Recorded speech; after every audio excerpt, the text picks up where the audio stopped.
All content in this video, including but not limited to text, graphics, images, audio, and video, is the property of Toward Health and is protected by international copyright laws. Unauthorized distribution, reproduction, modification, or use of this content without prior written permission from Toward Health is strictly prohibited. For permissions, please contact us at contact@drtro.com. Welcome to the Weight Loss Mindset.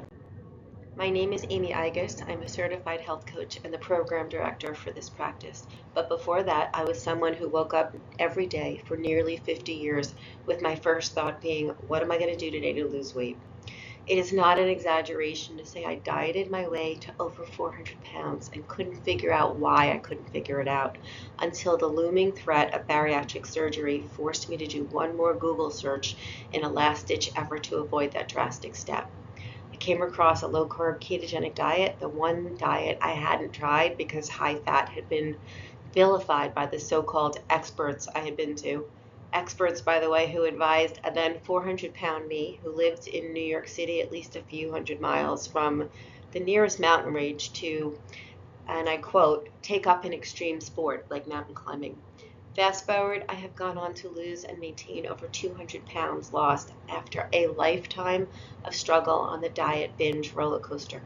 When I was just starting out, facing 200 pounds to lose seemed insurmountable, and the idea that I would ever be where I am now it was just unfathomable.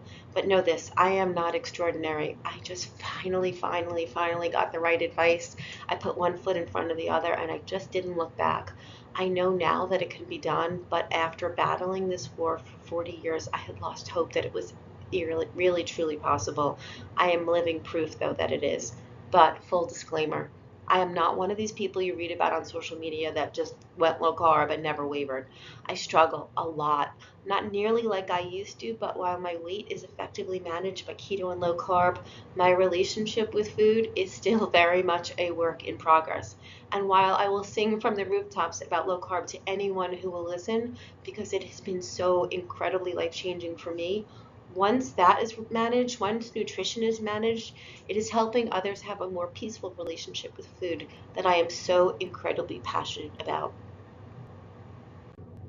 Does this sound familiar? I just couldn't do it. It's all my fault. I just wanted it. I just gotta buckle down. I just have to get serious. I have to get my head in the game. I'm more messed up than everyone else. I fell off the wagon. And after being off track and wanting to get control and figure out what is wrong with us, we look everywhere for the answer.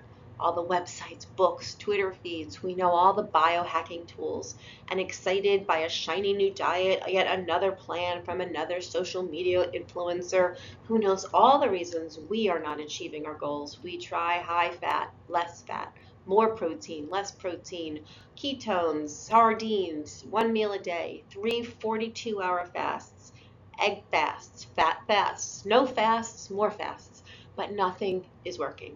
I need more data. I need more expert opinions over and over and over again until I'll start on Monday or after the holidays, the first of the month.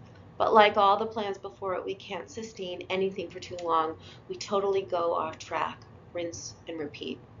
Why is it that we have all the information, know all the biohacks, have read all the blogs, follow all the gurus, buy all the books, and yet we cannot stay consistent? What is going on? Why do we know so much, and yet when the going gets tough, find ourselves doing so little? Why isn't having all this information good enough? I know what to do. Why can't I stick to it?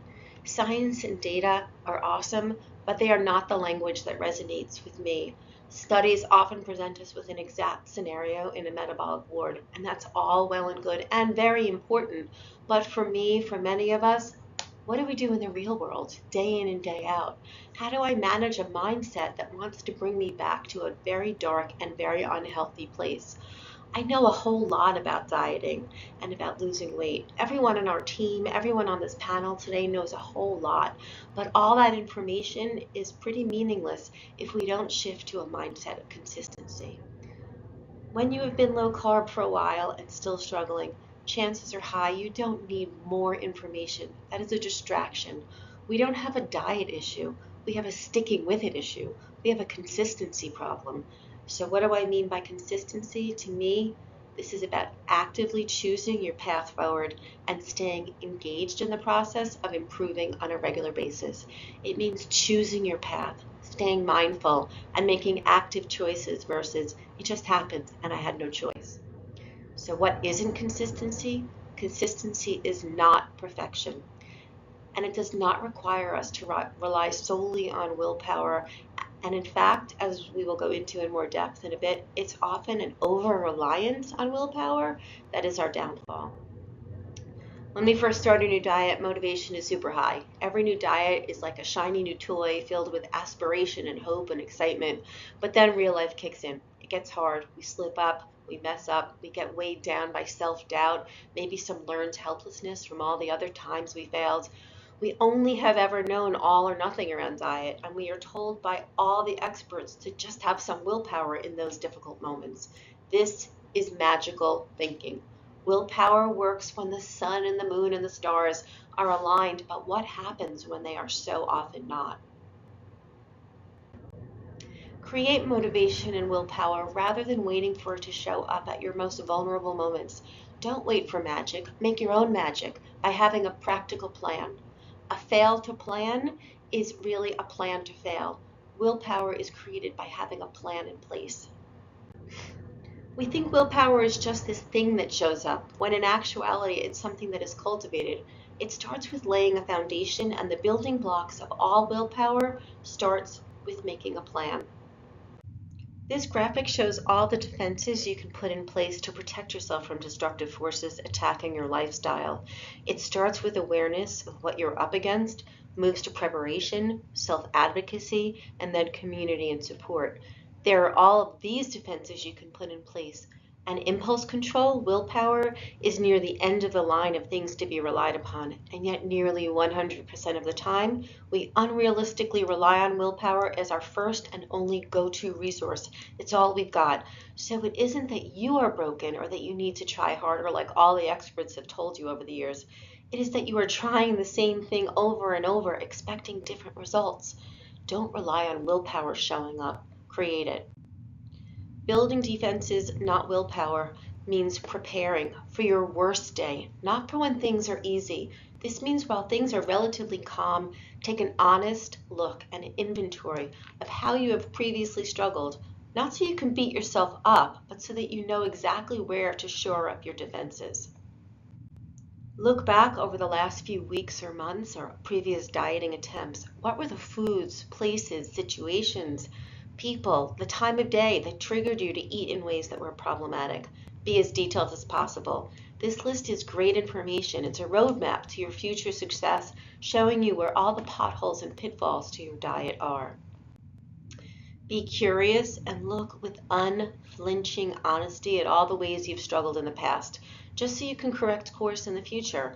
Put aside what everybody else says, with what all the gurus say is the right thing to do, and with radical honesty, concentrate on what you know to be the truth about yourself, without judgment, without shame. What's going on? Where, when, and how are you struggling? Focus on that first. If you're anything like me, you are constantly looking outside for the answer.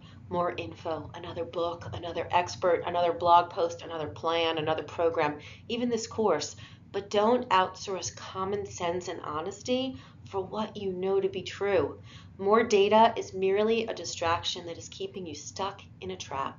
I'm going to respectfully suggest that if you are here and already low carb or pretty close to it, it is likely that you don't need much more information.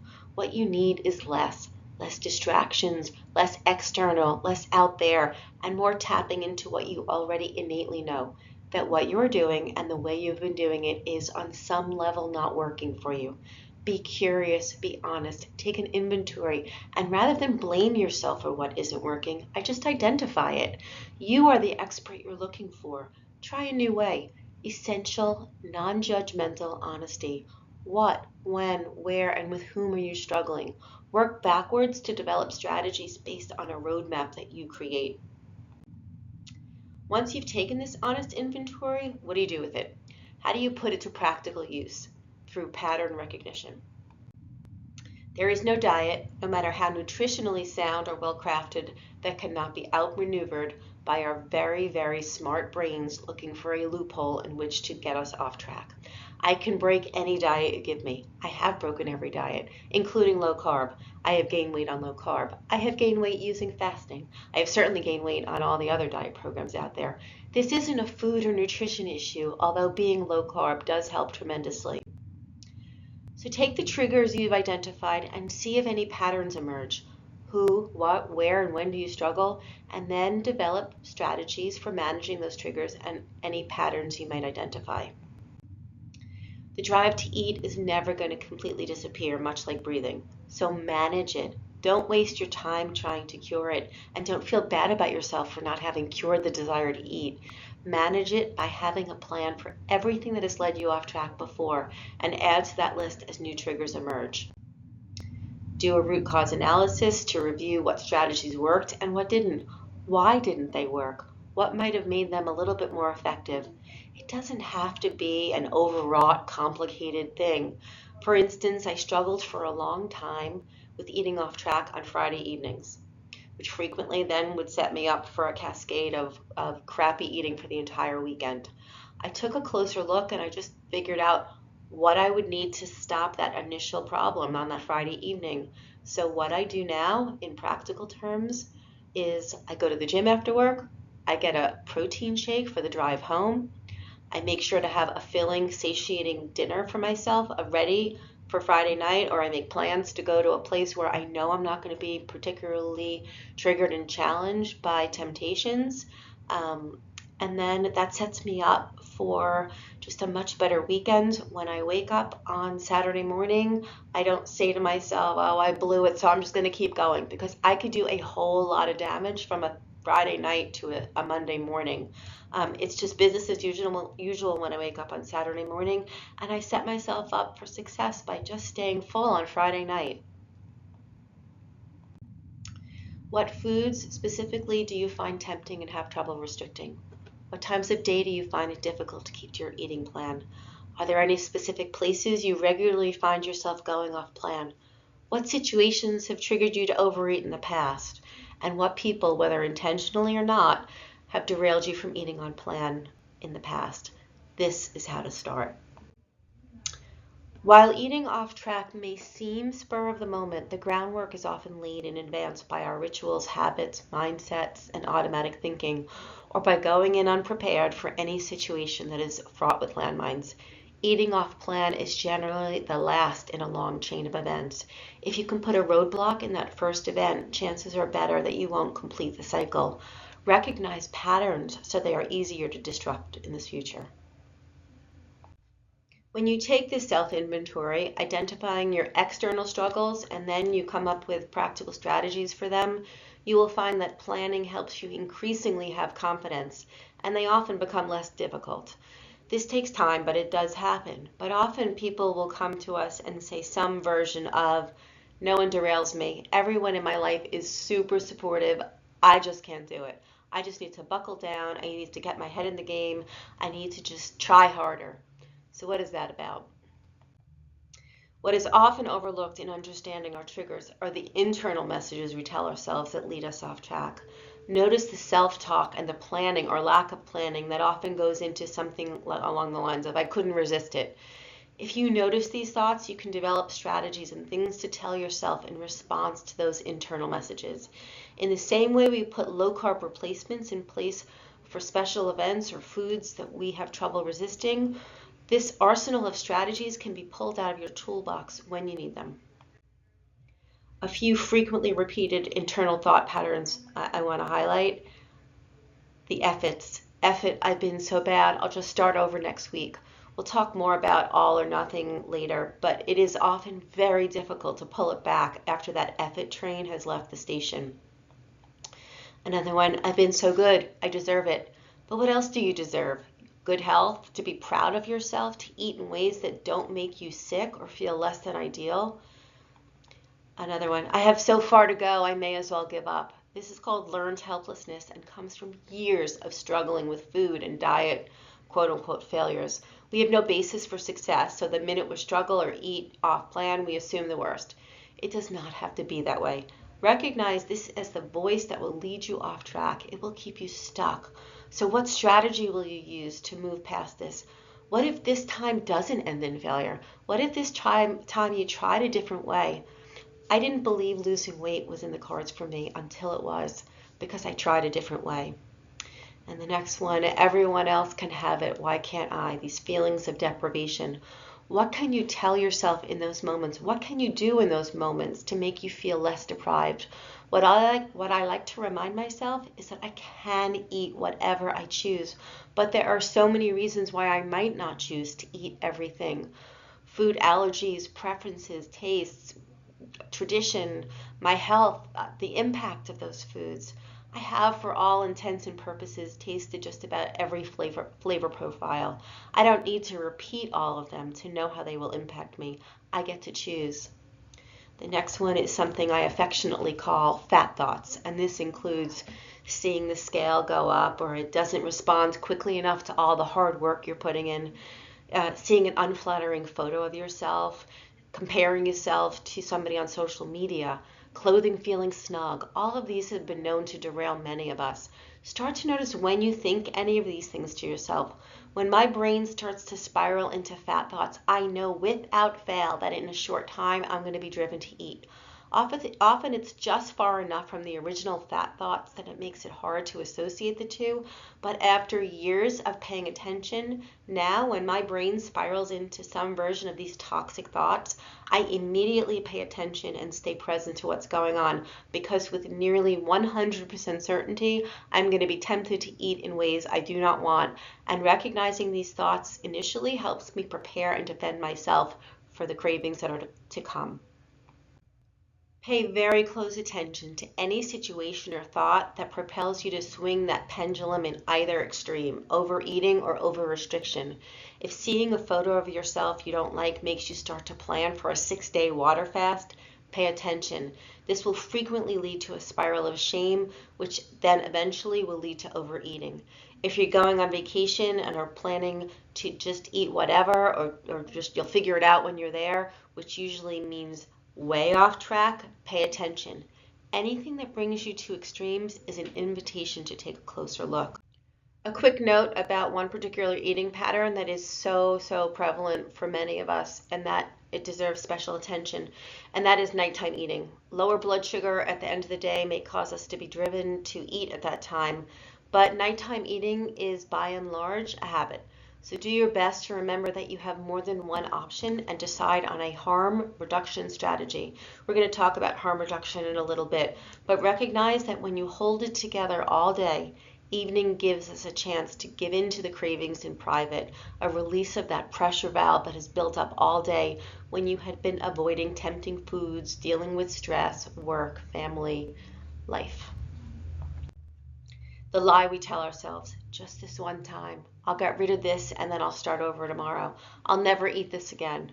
At night, you've got time and space to be alone with your thoughts, and food offers a welcome distraction from that. But the shame and guilt that swoops in after the food offers further distraction. It doesn't help, it's just something new to be stressed about. If you find yourself overeating every night while sitting in front of the TV, come up with a list of alternatives. Eat a filling and satiating dinner. Use a volume of a protein shake to stay full through the evening. Change the room you watch TV. Brush your teeth after dinner. Go for a walk. Give yourself a hard cutoff time to close your eating window for the night. Drink some seltzer, decaf, tea, flavored electrolytes. Ask yourself if you're hungry and what you are really after in those moments. Frequently, what you will find out is that you aren't really hungry. You just want a reward for making it through the day, or a way to separate your workday and responsibilities from your evening me time. That is not necessarily about food. Take a closer look. Food is frequently used as entertainment, stimulation, distraction, diversion. If you're bored, try to find other sources of joy, fun, and enrichment. The cost of chronically using food for entertainment or distraction is just way too high. Remember the patterns you've seen play out, and rather than shame yourself, ask what you will need to avoid having to rely on impulse control next time. Willpower is boosted and created by having a plan. Nearly 100% of the people that come to this practice will say some version of the following. I am either on or off a diet. It's all or nothing. I am black or white. I used to say the same thing, and when it comes to nearly everything else in my life, things are incredibly, maddeningly gray. I can see nuance in just about everything except for diet. With diet, there was never any gray. For years, I lived in those either or extremes. The problem with this is that I was off way more than I was on, because on, the way it was handed to me by all the so-called experts, was completely unsustainable. The minute I struggled or messed up, ate off plan, the shame spiral would drag me so far down that it was nearly impossible to claw my way back up. It took me a really long time to see that this was part of a toxic pattern of behavior that only ever kept me sick and over 400 pounds. The shift from all or nothing to all or something, anything, took time, but it has been well worth it. I had to look with honesty at all the patterns I had seen emerge, and I realized just how much off plan was part of that cycle of obesity and how much it was hurting me, all because that harsh definition of on plan was just not realistic. Most diets with their lists and plans ask for perfection with no regard or strategy for really exactly how you're going to achieve that except willpower, try harder. But that does not take into account that health and weight loss are a process, not a one-time isolated event. One of our core jobs working with patients and clients who come to us to lose weight is to try and help them understand that what they have been doing isn't working, not because they are broken, but because the methods they've been told to use are not working. But when you are so convinced that it is all your fault and I just can't do it because I'm weak or I need to try harder, you stop progress in its tracks. So if something isn't working, I challenge you, try a different way. And that starts with showing up for yourself every single day. Don't get down on yourself for not having conquered this. Things will never be perfect, but still, show up every single day. Stay in the process instead of throwing it all away when, and not if, things are challenging. Try something different. How do you do that? When things feel nearly impossible, only look to the very next moment. Take one right step, one tiny step, and then another one after that. Don't look too far into the future, or the past for that matter, or try to figure out all the nitty-gritty details. Just go for 1%. Small, tiny, incremental changes over time make a huge, huge impact. Does one workout or one cookie make that big a difference? Honestly, no, not really. But doing the workout or not eating the cookie means you are taking a small step in the right direction. The 1% rule is a way to stay in the process, engaged in the process, to be consistent. It's a way to not talk yourself out of your goals, and it's a way to bypass your decision-fatigued brain and avoid that all or none thinking by sticking with all or something. And by staying in the process, you avoid a potential massive setback, and that does make a huge difference. What exactly do I mean by decision fatigue? Decision fatigue is defined as the difficulty in making a good decision as a result of the vast number of decisions one needs to make. The more decisions a person makes over the course of a day, the more physically, mentally, and emotionally drained they become. Decision fatigue is characterized by making poor choices, avoiding decision making entirely, impulsive behaviors, and impaired self-regulation. Sound familiar? Think about decision fatigue now through the lens of diet, weight loss, health, and lifestyle. How long have you been at this weight loss thing? How long have you questioned, tracked, judged every morsel of food, every bite you've eaten? How many diets have you started and failed? How long have you hated your body, wished it away, been at war with it? How many diet rules are you trying to follow? How can we possibly not be decision fatigued? Now imagine you are exhausted, overwhelmed, hungry, angry, anxious, or stressed out, staring at your coworkers' donuts or at a family party surrounded by all your favorite tempting foods, or driving home past endless fast food restaurants. How long have you turned to food as comfort in times of joy, anger, overwhelm, exhaustion, stress, celebration, anxiety, sadness? After a lifetime of being exhausted by constantly negotiating every morsel of food you put in your mouth, your decision fatigued brain will, of course, default to its most trusted source of comfort, food. Why wouldn't it? Willpower is no match for years and years of exhaustion. Prevent decision fatigue by removing choice from the equation and make 1% a non-negotiable. Since decision fatigue is most likely to impact those prone to be perfectionists, going for small incremental goals is a way around that. There are no swings for the fences here or grand sweeping gestures with this strategy. Just take the next right step and the next one after that. The 1% rule is not going to bring immediate results, but it will break very old patterns that no longer serve you by eliminating that all or nothing behavior that has been so detrimental. It will bypass decision fatigue and what I affectionately call our inner terrorist if you make that 1% non-negotiable. And what or who is this inner terrorist I talk about?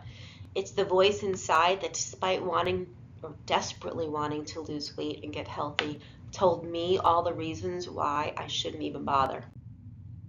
I longed to lose weight for decades, and yet frequently succumbed to my inner terrorist who constantly led me off track. Part of those voices were squashed by eating low carb, but they did not disappear completely.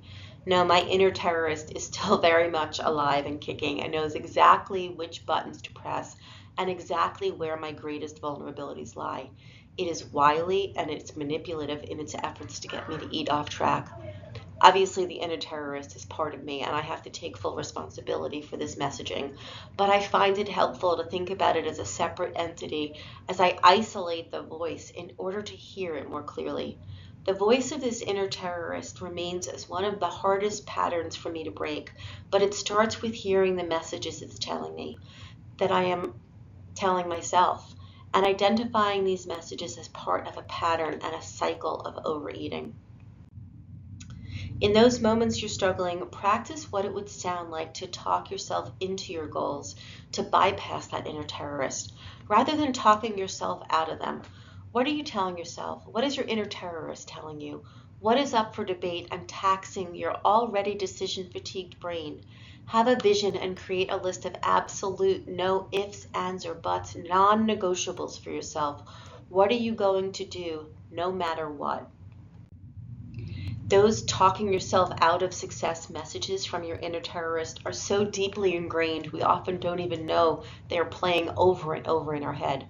Take notice. When you hear yourself thinking or saying stuff like, just this one time, I deserve it, just a little bit, I've been so good, I've been so bad, I'll just keep going, or screw it, I'll start over on Monday, that is a sign to sit up and take notice. That is the messaging of your inner terrorist talking you out of success. Shut it down and talk yourself into your success by having a clear vision of absolutes. Other messages from our inner terrorist can invoke panic and despair. I'll never be able to have this ever again. So-and-so made this dessert just for me. It's a special occasion. When am I ever going to be able to have this again? Yes, and if you decide to eat whatever that is you making an adult decision about what you put in your adult mouth. But before you do so, tell yourself the whole truth about that food, that it doesn't make you feel good, that it might make you insatiably hungry or spike your blood sugar, give you a stomach ache, a migraine, impact your health. Yeah, the food will taste good for a few moments, but it rarely gives the reward you're looking for much longer than those few moments. Do your best to train yourself to acknowledge and incorporate the whole truth, not just that it might taste good or you won't be able to have this food again for a long time. You have tasted everything. It's likely nothing new, so tell yourself the whole truth. If you have found it in the past nearly impossible to moderate certain foods or they impact your health and well-being, you get to decide how to proceed. If a food continually causes harm, discomfort, or distress, that's all the information you need from the most reliable source, you, about whether to eat it. Abstinence from a food that causes harm is not an eating disorder, it's self-care. What are you telling yourself? Talk yourself into the behavior you want, not out of it. Shift from unaware, unconscious eating to conscious questioning. Notice the patterns and thoughts that emerge and then challenge them. What are the stories you tell yourself in the moment? Just a little bit won't make a difference. I deserve it. I messed up. Or I'll just keep going. What are you telling yourself to justify your choices? Notice the ways you are talking yourself into these choices that you don't want to make and just challenge them. Dismantle those questions one by one. Don't accept them as truth. Challenge them. Will eating such and such make me feel better or will it make me feel worse? How has this food made me feel all the other times I've eaten it? Or maybe you're telling yourself that this diet isn't going to work for me, so nothing ever has, and why should I bother? But what if it does work for you? You know what doesn't work is giving up, is not trying. I had failed so many times, hundreds and hundreds and hundreds of times, but I was so tired and so scared, and I kept looking. There was only a small part of me that even believed I deserved better or that I could do better, but there was a bigger part of me that really only knew failure. So now I ask myself, what do I really need right now? What am I really after? Is it food or is it something else? Food is efficient, but it's also not always the right answer anymore. How has following through on every one of those internal messages ended before? Play it all out and embrace the whole truth. Not just, I want that. Play out what you might need to hear when the other voices take over in order to talk yourself into success. Write these messages down, practice them. What does this look like? What does it sound like? What words would you need to hear in those moments to talk you into success? Imagine you are stressed to the max, sleep deprived, hungry, and staring at your favorite foods. What would you need to hear in that moment to gain some clarity and stay on track?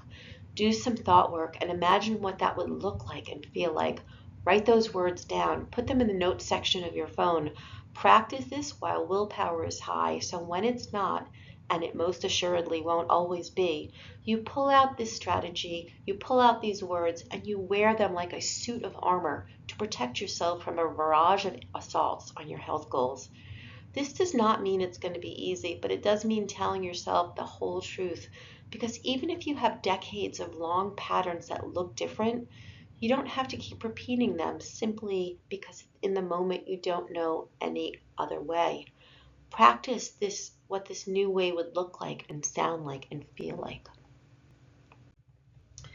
Why did you start? Why is this important to you?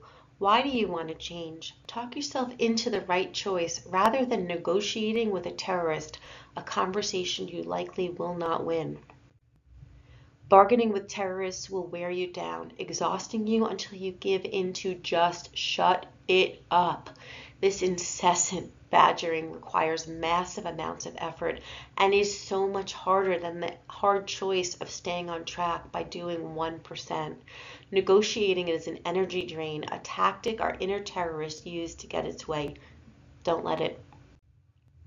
Listen to yourself in the ways you may be negotiating, then tell yourself, what can you do, not what you can't? How about 1%, one foot in front of the other, one step, one tiny step in front of the other? What can you do? This isn't about moving the needle, it's about keeping afloat, it's about staying consistent. Consistency is a skill, it's a muscle that gets stronger and stronger the more it's exercised. Having a list of non-negotiables means you don't have to make a choice, you stay consistent. You don't have to face decision fatigue because there won't be anything to decide. Look for small ways and opportunities to build this practice, to build systems in place, to build up that consistency muscle. And in order to move from being a perfectionist, all or none thinker to 1%, it's helpful to have a harm reduction strategy that includes good, better, and best options.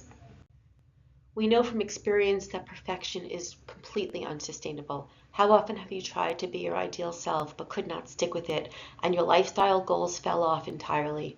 This is a pattern that can be broken. Rather than attempting and failing at moderation or perfection, consider harm reduction and just create a good, better, and best strategy for every challenging scenario you face.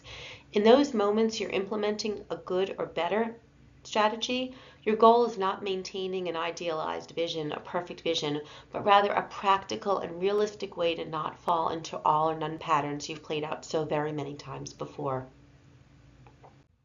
A grade of A plus once in a while is really not helpful if it means frequently falling to an F. Avoid all or none with good, better, and best, and go for a B. When do we deploy these strategies? During cravings or any time you're faced with a desire to eat that you don't think is from true hunger. In challenging situations like social events, stressful periods, or when you're faced with limited options and food choices, and in vulnerable times, nighttime, late afternoon, in the car, if that's a challenge for you, or any specific time you usually find yourself struggling. How do we deploy these strategies?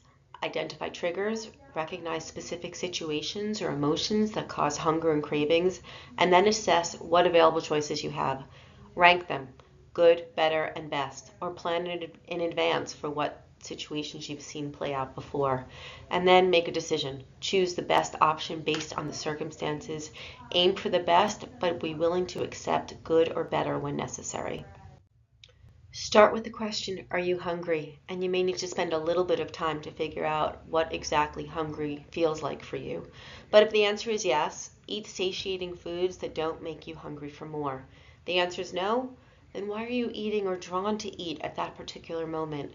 Notice the patterns that emerge. Have you experienced a similar drive to eat before during those times? Are there any patterns there? Are there social cues? Is it a celebration? Do you feel the need to soothe? Are you overwhelmed, anxious, stressed out, angry, sad, happy, scared? Is it habit? Be curious, be open, and most of all, be non-judgmental of your answers. Allow yourself the grace to be honest with yourself so you can move forward and forge a new path rather than stay stuck in the same old, same old. You are the data you are seeking. You are the expert, and you get to decide how to proceed when best is not an option. Why do we use this strategy? It helps us have long-term success by allowing us to stay on plan. It allows us to be consistent. Instead of all or nothing, it's all or something. Plus, this strategy promotes awareness of hunger cues. It helps us stay mindful of when emotions, stress, or boredom are at play. We're going to talk about just how important this is in the next section, but this strategy is rooted in self-compassion, which is incredibly important. It acknowledges slip-ups as part of the journey and refocuses us on the process of learning and in building resilience. We create change through changing habits, through evolution, not revolution. Weight loss doesn't happen how you want or how you think it will, or quite frankly, really how you deserve it to. But consistent improvement beats crash and burn perfection every single time. Weight loss is a process, not a destination. It requires practice, and that practice starts the instant you think about eating something off track. It starts with the minute you start to think about eating something when you're not hungry. That muscle can start to get built immediately if you exercise it. It won't be easy in the same way strengthening any muscle isn't easy, but it's time under tension that builds that muscle and helps it get stronger. Recognize that this is a lifelong journey. Be realistic and know that perfection does not exist, and it's not your fault that you haven't been able to achieve it. Try a different path and know that not every moment will be about weight loss. Sometimes the goal is weight stability or correcting course on previous patterns and triggers and addressing food relationship in a deeper, more meaningful way. Sometimes the goal is just to be consistent. This is all part of the process. It's part of the journey. It's not outside of it. Evolution, not revolution. Something completely outside of this evolution, shame. It is nothing but a dead-end street. I wanted to quickly talk about shame and self-judgment because I don't believe it can be overstated how much of a roadblock it is, immediately putting a stop to any progress or growth. Shame, guilt, self-loathing, intense self-blame, these all do the exact opposite of what we want, which is to get back on track quickly. They are part of the cycle that keeps us stuck. They do not help, they never have, and they are a pattern that can be broken. For those of us who have dieted and failed over and over, or who have body image issues or struggled with weight for any amount of time, Self-loathing is usually our default setting. It is now so baked into our DNA we don't even notice it. I used to believe this was just who I was, but it took me a long time to realize that intense shame only ever kept me stuck for decades. The truth is that this hatred is the voice of our inner terrorist weaponizing what we falsely believe to be true in order to keep us stuck. Recognize self-hatred for what it is, part of an internal thought pattern that keeps us trapped in a loop of overeating in the obesity cycle, the voice of our inner terrorist. So when you hear yourself saying terrible, ugly, awful things to yourself, things you wouldn't say to your own worst enemy, stop. Pretend you're talking to a loved one, to a small child, to a trusted friend. Would you call them a fat, disgusting pig? Would you tell them the terrible, terrible things you say to yourself? This voice of hatred just keeps us stuck. Pay attention to what happens an hour or two after those messages play in your head. My guess from experience is that they are a one-way ticket to eating in ways you're not proud of. Break the cycle. Show yourself love and grace. Move past that hatred. You can do that by accepting yourself and moving away from all the intense shame that has kept you stuck. Transformation begins with the radical acceptance of what is. Acceptance doesn't mean loving everything about the current situation or that you don't want to change or lose weight, but be okay with where you are right now. Don't beat yourself up and continue to punish yourself. Figure out what is working and what isn't and start from there. One thing I know for sure, shame does not work. Healing is a result of self-love, not self-loathing. Has self-hatred ever led to lasting and meaningful change? Ever? Does it work? Has it ever worked? How many terrible things have you told yourself about your body and your eating over the years? Has it helped? Has it worked? Try a different way.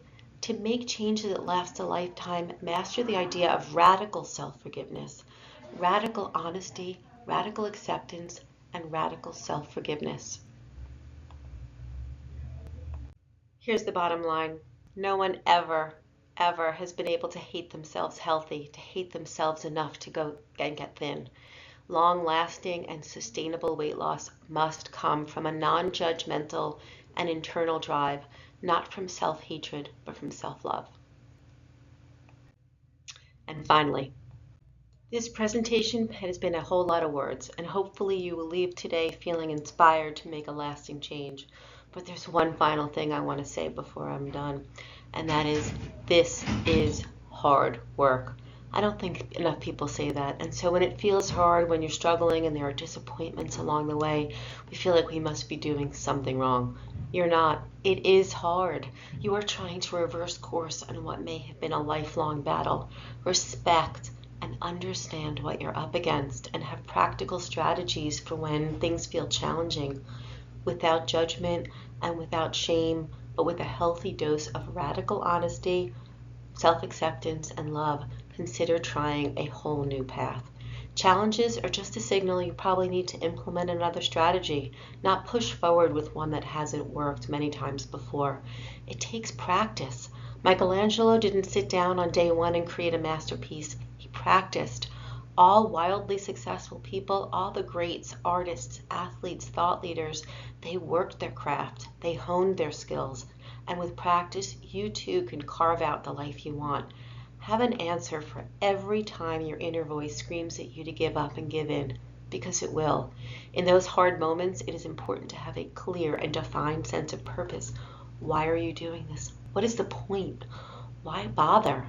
Write down your answers. Remember them. It's going to get hard.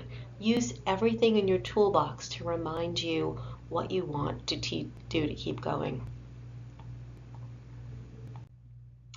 You're going to want to take everything you hear today and do it all next week at some other future point where the circumstances are ideal and you have a chance to be all in.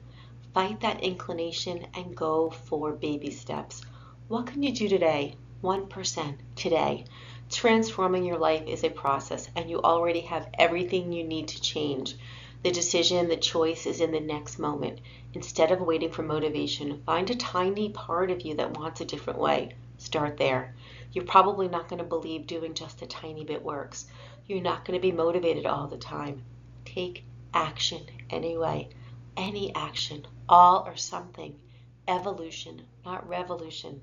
Not on Monday, not after you listen to another expert, but now.